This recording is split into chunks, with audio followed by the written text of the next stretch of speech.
Hello বন্ধুরা, সবাইকে আসসালামু আলাইকুম। আশা করি সবাই ভালো আছেন। লাবিদ মম কিচেনে আপনাদের সবাইকে স্বাগতম। তো বন্ধুরা, আজকে লাবিদ মম কিচেন আপনাদের জন্য আরও একটি নতুন ভিডিও নিয়ে হাজির হয়েছে। দেখতেই পাচ্ছেন আমি এখানে মাছ ভুনা করে নিয়েছি, আর এগুলো হচ্ছে পোয়া মাছ। তো এই পোয়া মাছের রেসিপিটা মানে এত মজা হয়েছে যা বলে বোঝাতে পারবো না। তো এখন আমি প্রথমে পোয়া মাছগুলোকে কেটে ধুয়ে নিয়েছি। দেখতেই পাচ্ছেন একদমই সাদা ধবধবে লাগছে, আর খুব সুন্দর করে লবণ দিয়ে পরিষ্কার করে ধুয়েছি। তো বন্ধুরা, এখন আমি এখানে দিয়ে দিব লবণ, তারপর দিয়ে দিব হলুদ মরিচ, এগুলো দিয়ে একদম একটু ভালো করে মেখে নেব। তো আপনাদের বলে নেই যে পোয়া মাছগুলো আসলে দেখে আমার মানে ছোটোবেলার কথা মনে পড়ে যাচ্ছে। ছোটোবেলায় কি যখন স্কুলে পড়তাম তখন আমার আম্মু মানে এমন পোয়া মাছ তো তেমন একটা কাটা নেই, তো এই জন্য আমি পোয়া মাছটা খেতে পছন্দ করতাম। তখন আমার আম্মু আমাকে এই পোয়া মাছ রান্না করে দিত খুবই সুন্দর করে। তো সেভাবেই রান্না করার চেষ্টা করেছি, জানি না হয়েছে কি না। তারপরেও যদি ভুল হয়ে থাকে তাও আমি আমার আম্মুর কাছে ক্ষমা চাচ্ছি।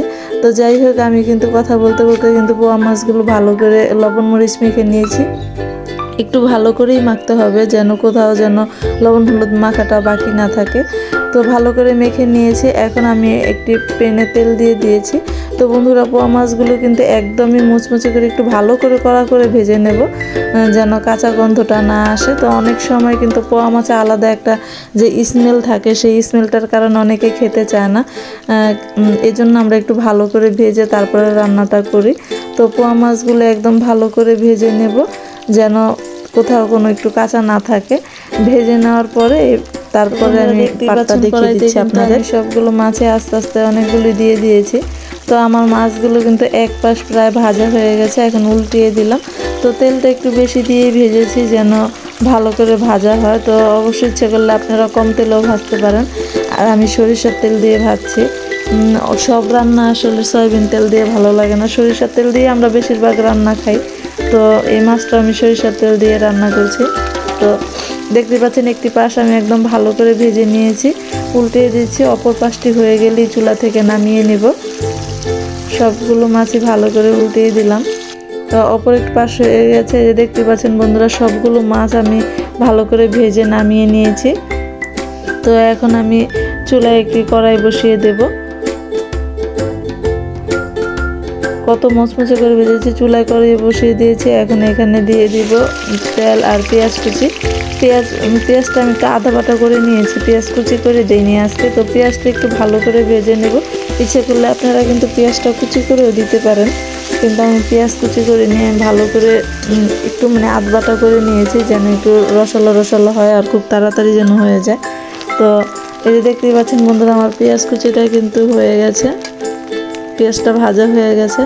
এখন এখানে দিয়ে দিব সামান্য, একদম সামান্য একটু আদা রসুন পেস্ট। এটা ইচ্ছে করলে আপনারা দিতেও পারেন, নাও দিতে পারেন, কিন্তু আমি টেস্টের জন্য দিয়েছি, খুব সুন্দর একটা ফ্লেভার আসে।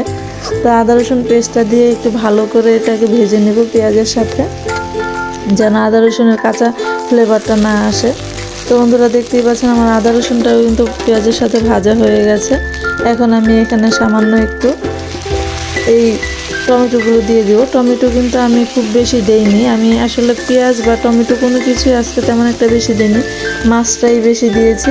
তো টমেটোগুলো ভালো করে একটু গালিয়ে নিব। দেখতেই পাচ্ছেন টমেটোগুলো গলানো হয়ে গেছে কত সুন্দর করে। তো এই তেলটা উপরে ভেসে উঠেছে। এখন দিয়ে দিব লবণ। এখানে অন্যান্য সব ধরনের মশলাই দিয়ে দিয়েছি মরিচের গুঁড়ো। এখন এখানে দিয়ে দিব হলুদের গুঁড়ো। তো সবগুলো মশলাই পরিমাণ মতো দিতে হবে, আসলে যতটুকু মাছ বা আপনারা যেরকম ঝাল খান সেই বুঝে দিতে হবে। তো বন্ধুরা, আমি কিন্তু এখানে অন্য কোনো মশলা ব্যবহার করব না, এখানে জাস্ট একটু জিরার গুঁড়ো ব্যবহার করব। এই দিয়ে দিয়েছি জিরার গুঁড়ো। তো সামান্য একটু জিরার গুঁড়ো দিয়েছি।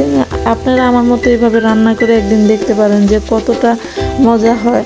তো বন্ধুরা, মশলাটা যেন পুড়ে না যায়, এই জন্য এখানে একটু সামান্য পানি দিয়ে দিলাম, যেন মশলাটা পুড়ে না যায়। তো এখন এই পানির সাথে মশলাটা একদমই ভালো করে কষিয়ে নেব। দেখতেই পাচ্ছেন তেলটাও উপরে ভেসে উঠেছে, আমার মশলাটাও কষানো হয়ে গেছে।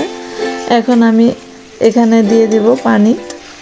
মশলাটা যেহেতু ভালো করে কষিয়ে নিয়েছি, দেখতেই পাচ্ছেন কতটা সুন্দর হয়েছে। তো এখন এখানে আমি পানি দিয়ে দিব ঝোল দেওয়ার জন্য। তো আমি কিন্তু অত বেশি ঝোল রাখবো না, এই জন্য পানিটা একদমই কম দিলাম। তো ঝোলটা যখন ফুটে উঠবে তারপর আমি এখানে মাছগুলো দিয়ে দেবো। দেখতে পাচ্ছেন আমার ঝোলটা ফুটে উঠেছে। এখন এখানে ভেজে রাখা সম্পূর্ণ মাছগুলো দিয়ে দিলাম। মাছগুলো কিন্তু একদম মুচমুচে করে ভেজেছি, আর একটু শক্ত শক্ত থাকবে, মানে খেতেও খুবই ভালো লাগবে। তার পানিটা আমি একদমই কম দিয়েছি, এখানে 2-3টা বলক দিয়েই আমি নামিয়ে নিব।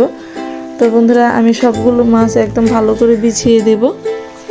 এখন একটি ঢাকনা দিয়ে ঢেকে দেব।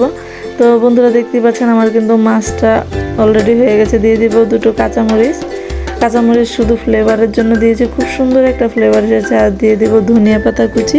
তো এই শীতের সিজনে ধনিয়া পাতাটা কিন্তু খুবই ভালো লাগে খেতে, যেহেতু দেশি ধনিয়া পাতা পাওয়া যায়। তো এখন আমি ধনিয়া পাতা দিয়ে দিয়েছি, আমার তরকারিটা সম্পূর্ণই হয়ে গেছে। এখন আমি নামিয়ে নিব। তো বন্ধুরা দেখতে পাচ্ছেন নামিয়ে নিয়েছি, কতটা লোভনীয় হয়েছে বলে বোঝাতে পারবো না, আর এত বেশি টেস্টি হয়েছে, মানে স্বয়ং